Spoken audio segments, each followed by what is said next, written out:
Hello, everybody. How is everybody doing this afternoon or evening? I guess depending on where you are in the world. For me, it's getting to be evening time. It's 6 o'clock here in Georgia. We've actually had some great weather the last 2 days. So last week when I joined you guys, it was pouring down rain for like the millionth day in a row. Today is actually a gloomy day, but a warm day. I'll take it. We're getting to our spring weather. I actually have some flowers in my front yard that are growing, so I'm super excited about that. That's usually like the first round of warmness. However, I will say that Georgia sometimes can be really evil and give you some warm weather, so all of your plants bloom, and then another freeze comes and just kills them all off. So that sometimes pisses me right off. But we're getting into February, and usually if it starts to warm up in February, then we're going to start heading that direction. So, anyways, tell me where you guys are joining from. Thank you for joining. Tell me where you guys are. Obviously, I'm here in Swanee, Georgia. What are you guys up to? Today, we're going to be talking about is home ownership going to be coming affordable anytime soon? When is it going to happen? I don't know if you tuned in last week. I hope you did, but we were talking about interest rates. And ironically, um, interest rates literally the day after we talked jumped. So last week they had dropped down to 5.9%, which was really looking good. Um, then literally the next day, job reports came out and we jumped back over 6%. So thank you, Fed, for that. Always so fun when they do things. I don't know about you guys, but I've been in this 18 years now, and I don't know that I've ever seen interest rates jump like they did last year. I don't A lot of people don't realize, but interest rates change daily and sometimes multiple times a day. That's why when you're buying a home, the lender is going to start talking to you about locking in the rate because they literally fluctuate all day, every day. Most of the time, just a little bit. Nothing like what we saw last year. But obviously, that was because of inflation getting out of control over the last couple of years, and Fed felt like they really had to reel that back in. So that was just not a good thing. But recently, they felt like they had gotten things kind of under control. And so they were going to be bringing rates back down. We had been told by the end of the year that we would see, in the sixes, which was a great thing. And then by the end of January, we saw them in the sixes. So, I was happy for that. And then when we saw them in the fives, it was like, heck yeah. But then that dang job report came out. And so there's some things I wanted to share with you because I don't think a lot of people really understand why real estate or why interest rates change and fluctuate. And they're based off of a lot of different factors. And so one of them, and probably the most important one, is going to be the employment report or the jobs report. That's probably what you hear it referred to. But the jobs report, when that comes out, that is going to significantly decipher what's going to happen with interest rates because that is kind of what the Fed is looking at as an indicator for what is going on with inflation. Are we under control? Are we not under control? Are we going to continue to go back up like we were the last couple of years? And so another key factor is the EU. And a lot of people are like, well, what does Europe have to do with us? A lot. So if you see things, that's why last year the EU was doing some crazy things a little bit. And so people were concerned here in America because it was like, well, if that's going on over there, what's about to implode over here? And thankfully, nothing major. But those factors are something that, we look at. And then obviously the stock market. That's something that is always going to be considered when we're looking at interest rates. But so for the job report, I'm going to share this with you because it's always kind of funny to me. The employment, so that actually went up. What happened was in January, the job report went up by 517,000 jobs. And then leisure and hospitality also increased. So, what that means is when jobs when there's more job opportunities and then leisure and hospitality is rising also, that indicates that basically in the Fed's eyes, Americans don't care that we are spending too much money and inflation is rising. They're still spending money. They're still getting jobs. They're still out eating out and going shopping. And so inflation's not going to get under control. So what are we going to do to control that? We're going to raise those rates. We're going to get it under control no matter what. So ironically, you would think creating jobs is a great thing, and it is a great thing. However, the caveat to that is then usually rates. It's usually only when we're in an inflated market like we are just because of the last couple of years, they're going to do whatever they have to do to stop that. And so when the job report came out and it was showing that it was such a strong job market, 517 jobs, interest rates went back up. And dang, we had just come down into into that 5% category. And now we're hovering right at about 6.23, I believe. Let's take a look here. Yeah, 6.23. So, it's not bad. It's definitely better than it was, but we were looking at the 7% and then hoping to get into 6% by the end of the year. And so I think that we're actually still on target to do that. And that's exciting in my opinion, really and truly. So if you take a look at this one here, Fed sees through February hike mortgage rates near 6.25%. That, that's not terrible. And then inflation, it reads in this article here, inflation is finally slowing.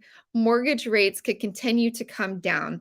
I think we could be surprised at how much they come down this year. Well, I don't know about you guys, but that sounds wonderful to me. Um, I think that that would be exciting that if they continue, if we're at 6.25% or 6.23, I think is actually where we are as of today.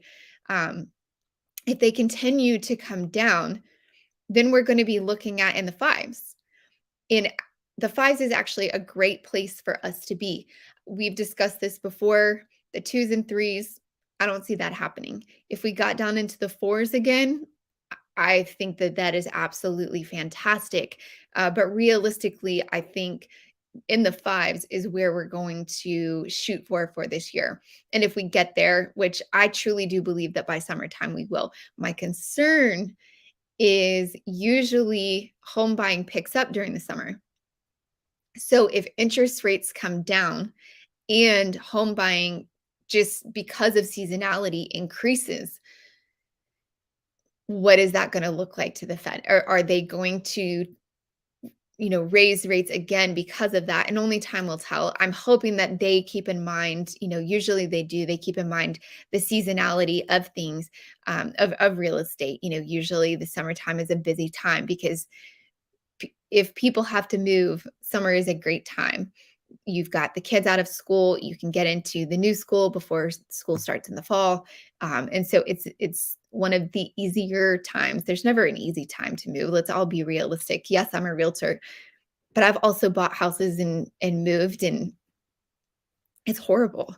I hate moving. My husband and I have talked about it, and I said that the next time we move, actually, he said this, not me. He said that the next time we move, I can pack my clothes and my kids' clothes, and that's it. I'm not allowed to take furniture. I'm not allowed to take dishes. He said, we sell the house just as it is, and we move into a new house, and you have to build into your budget for that house that you're going to buy all new things because I'm not moving anything. And I feel like the older we get, he's dead serious. And I don't know if I should be excited or scared. But anyways, so let's take a look at some of these numbers here. I took some notes that I wanted to make sure to share with you guys today, just because there's been so much going on with the real estate market, because even some of the people that made their forecast for the year, they're already within a month's time. We're just into February. They're already coming back and saying, "Oh, wait, we want to retract that statement and we want to make new statements." So, we're a month into the year. So there's just so much drama going on in the real estate market. And I feel like, um, a lot of these top dogs need to really get their forecasts together, because I kind of see things going in a positive direction. So far, we have not seen major reductions, especially here in Georgia. We have seen them in certain states. I know Texas, Arizona, those are a couple that have seen some larger reductions up to 10%. But that's a different market. Texas was kind of like Georgia, where we saw a lot of influx of out of town people the last couple of years. And so, I think that that has a lot to do with it as well. But with the interest rates, I wanted to share this with you guys.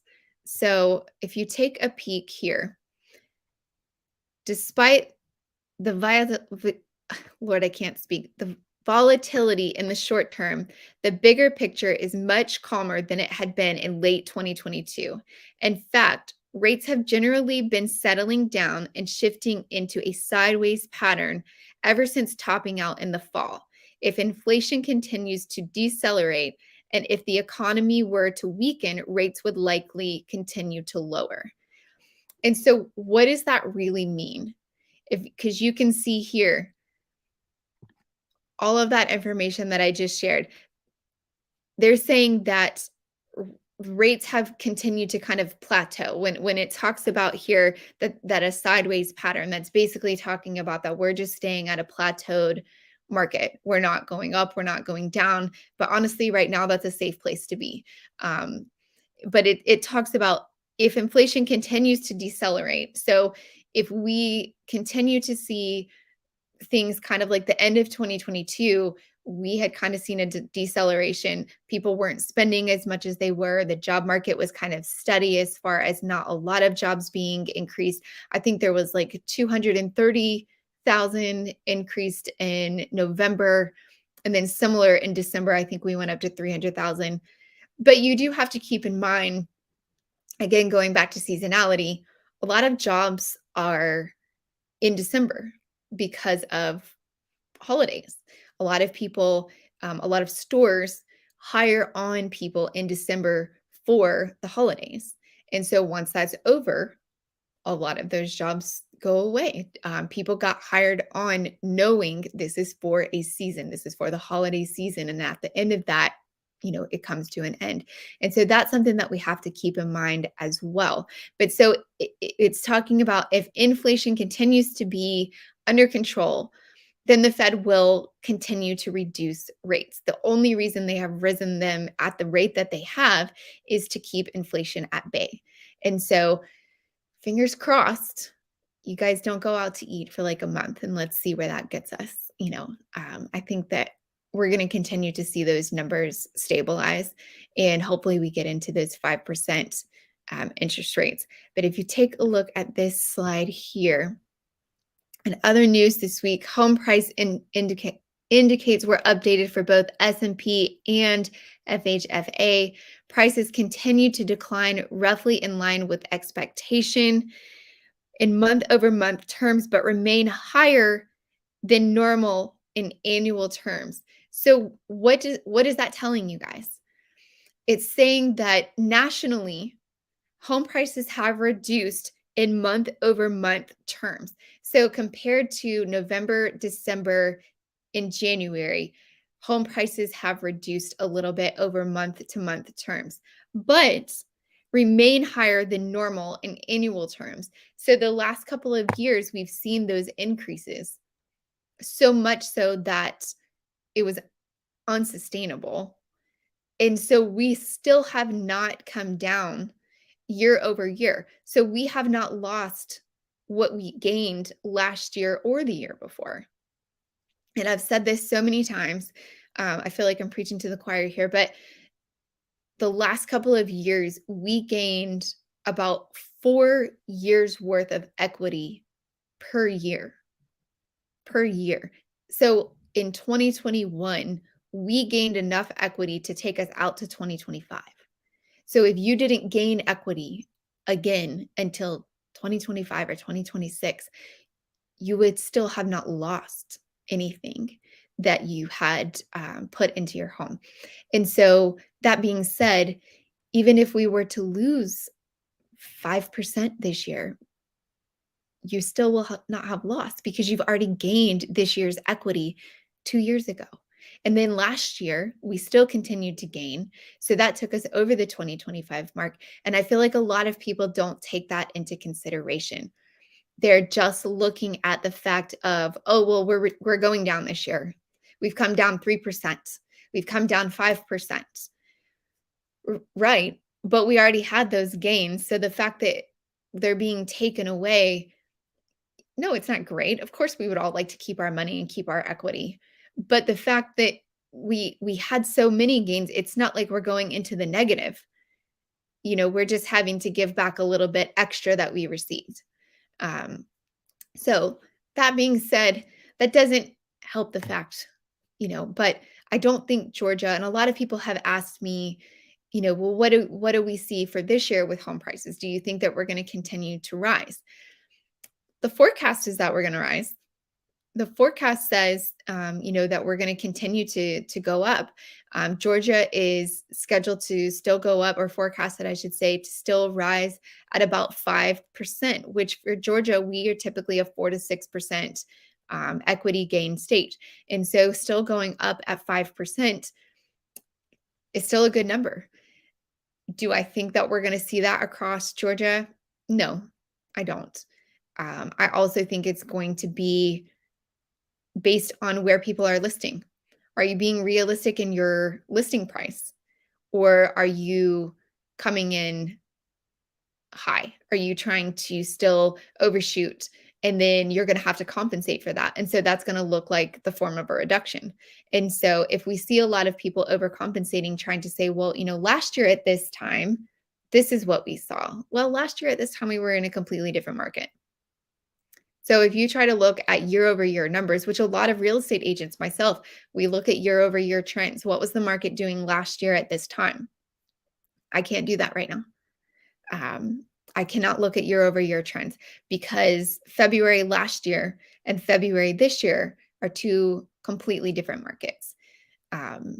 So if you're listing at a realistic price, you're still going to sell. I actually had a home recently that we listed, and I gave them the option. I said, because there have not been a lot of sales in your neighborhood or in your area in the last month to 2 months, it's really hard to get an idea of what we could list your home for because the market has shifted. So we can list a little bit lower and it's going to fly off the market. And they were relocating. And so we said we can list a little bit higher, and there's a possibility it could sell at that. We'll need to look at the market and see what the market is telling us. And how we see what the market is telling us is, how many showings are we getting per day? How many showings in the first week? Because if we're getting steady showings, even if we don't have an offer, if we're getting steady showings, that gives us a good indication that the market is accepting our list price. If within the first week to 2 weeks, we really are not having consistent showings, we definitely don't have an offer, then we know right off the bat, the market has spoken. The market is telling us, I'm sorry, you're listed too high. I don't see the value in coming to see this property at that price. And so that's when we have to look at doing a price correction. So I told them we can stay on the market for 2 weeks at the higher price, see where that gets us, see what the market, speaks back to us, or we can go ahead and list at this price. It was only about $15,000 difference, and I feel very confident we'll get you where you need to go immediately. And they said, you know what? The $15,000 difference doesn't mean anything to us at this point. We're already getting far over what we thought we would for our house. We didn't know that we were going to be, they just purchased in 2019. They had no idea they were going to be relocated. And so they said, let's just list at the lower price. $15,000 doesn't matter right now. We just want to get to where we're going in as a family, not him going and then the family coming later. So we listed at the lower price. Within a week, we had an offer that was over list. Now, it wasn't huge. It was only $5,000 over list price, but it was over list. And it was within a week of us listing the property. So that just goes to show you that we're still in a decent market. We're still in a strong market. We listed appropriately, though. We didn't overshoot the runway. We listed right where market value said it was going to be, and the market responded. So that is something that's so important when you're looking at listing your home, is that you're pricing it appropriately. And if you are not getting showings or you're not getting an offer, the market is telling you what needs to be done. So I'm sincerely hoping, going back to the original question, when will home ownership be affordable? I'm sincerely hoping that we get back down into that 5% range for interest rates, because that will greatly open up some doors for people that are trying to get into homes. Because I actually went this morning to the Gwinnett Chamber of Commerce. They had a meeting, and one of the topics was affordability. Um, the lower and middle class are having a really hard time finding affordable housing. And it's so frustrating to me. And this is a topic I could go off on a tangent. I'm going to really try not to. So, um, you know, it's very frustrating to me because of the fact a lot of people are screaming more affordable housing, yet rent keeps increasing. Okay, well, how is that affordable? Um, it just makes no sense to me. If you have a family that they can't save for a down payment because they're paying $2,500 a month in rent, how do you want them to get into housing? Maybe you don't.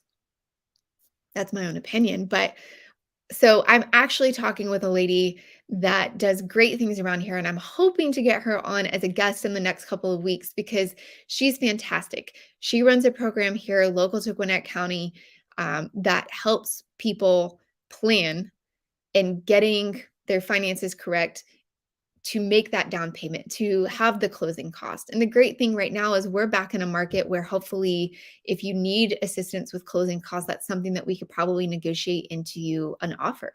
So you still need to have your down payment. And I think a lot of people still are uneducated when it comes to the fact of you don't have to have a 20% down payment. You don't. Very few people have a 20% down payment, especially when they're buying their first home. A lot of people, the reason they have a 20% down payment is because this is their second home, their third home, their fourth home. They purchased a home, stayed in it for a little while, gained equity, then they sold that home and they took the equity from that house, and that's their down payment for their new house. They don't have the 20%, down payment sitting in the bank. They have it sitting in that house. So when they sell that house, they then flip that equity onto this house. Well, that's their down payment. That's their 20%. So a lot of people, I feel like, have this misconstrued, well, if I don't have 20%, I can't buy a house. False. 3% is what you need. There are some programs that can help with that. It is extremely difficult to get approved for those. So just keep in mind 3% is what I need to have. But again, how are we supposed to help people get into a house when they're paying so much in rent that they can't even afford to save anything per month that they're then able to save for that down payment to put down on a new home? And that's what's really frustrating. That's what needs to get in line. Um, I'd like to see that come up more often, while the Fed's talking about getting inflation. Why don't you work on that factor? Um, but that being said, personal opinions. I tried not to go off on a tangent, but I think maybe I did a little bit. But tell me your thoughts. Drop a comment below. Tell me what you're thinking. Do you see inflation getting under control? Do you feel like it's still, out of control? The rent is something that is really frustrating to me. I saw an article the other day that said, $600. Well, I don't know where y'all are looking. maybe somewhere that I'm just not aware of. But I haven't seen $600 rent here locally in over a decade. It was around $1,000. Now for a studio apartment here locally, you're looking at about $1,500 a month. If you want a two-bedroom apartment, you're looking at $2,500 a month easily. And that's just, I mean, that's a house. That's literally a house payment. But nobody can get those houses because they're paying the rent. So, love to hear from you guys. Love for you to drop a comment and tell me what your thoughts are. I'm really super excited to hopefully introduce you to this lady because one of the things that we've been talking about and looking at is, as far as affordable housing, tiny homes, container homes. It's something that you're seeing pop up more and more. If you YouTube container homes, it's one of the most fascinating things. And my husband and I have joked, obviously, I've told you guys before, he wants to live in the middle of nowhere. And I'm just not for that. I need to have a Target or something around. But tiny homes is something, and container homes, that could be used as affordable housing. It's much cheaper to build. It's much cheaper than a lot of the um, wood and things like that that are needed for your traditional style housing. And I think that that's something that a lot of builders are trying to look at is we've always built houses the same way with the same materials. And so what can we do differently? The price of materials right now is so expensive that is then increasing on the builder side. What can we do differently? How can we build a home that is more affordable for us, therefore is more affordable for the consumer? And so this is something that I don't have all of the answers to just yet, but I hope to bring you guys some information on it because I'm diving in deeper on this and I'm talking to some different builders that are doing this. And one of the things that we still have to consider with that is if you're buying a container home or you're buying a tiny home, you still have to have a land to put that on. And so land is still expensive, but much more affordable than buying a land with home. And so what is that going to look like? And so I promise you guys, you have my word, over the next couple of months, I'm going to be diving in really deep on that, getting some information from builders, getting some information from city municipalities as to what we can expect as far as are they going to allow tiny homes, and are they going to allow container homes? Because there's some municipalities, especially that are in town, that they don't allow tiny homes, or they don't even allow on your own property. If you own a home already existing, they don't even allow you to put a tiny home or a container home in the back of it.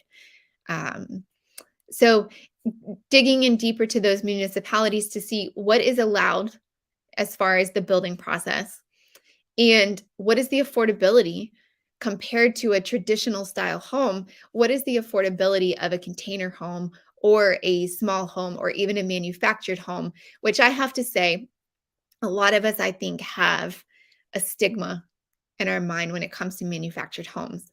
And if you have not seen a newer manufactured home in the last 5 to 10 years, you would be shocked, because I was.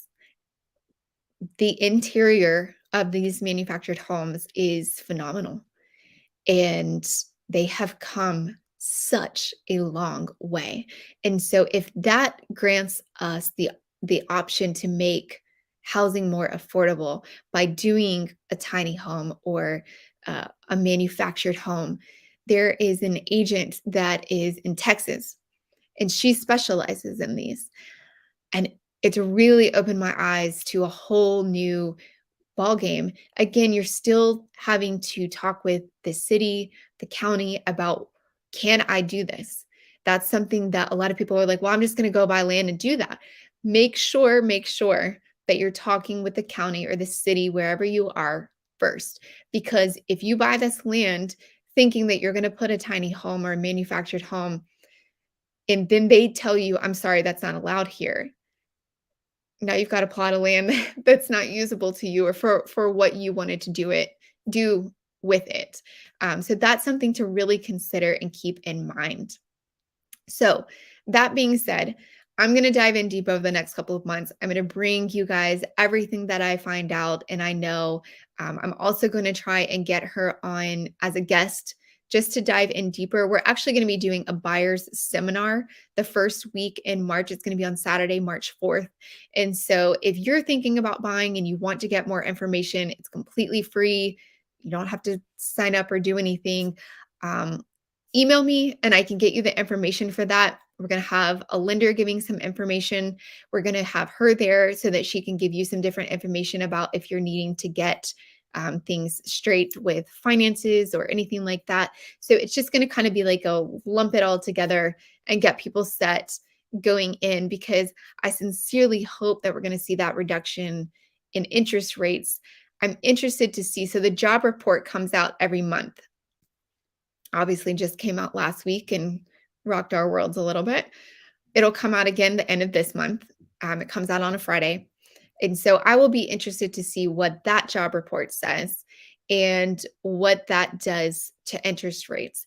So stay tuned. I will talk to you guys next Thursday. Make sure you tune in at 6 o'clock. We're going to be talking about those people that I mentioned just a little while ago that made their forecast in January and then abruptly are recalling their statements and issuing new ones. So make sure you tune in next week so we can go over that. I'll talk to you guys then.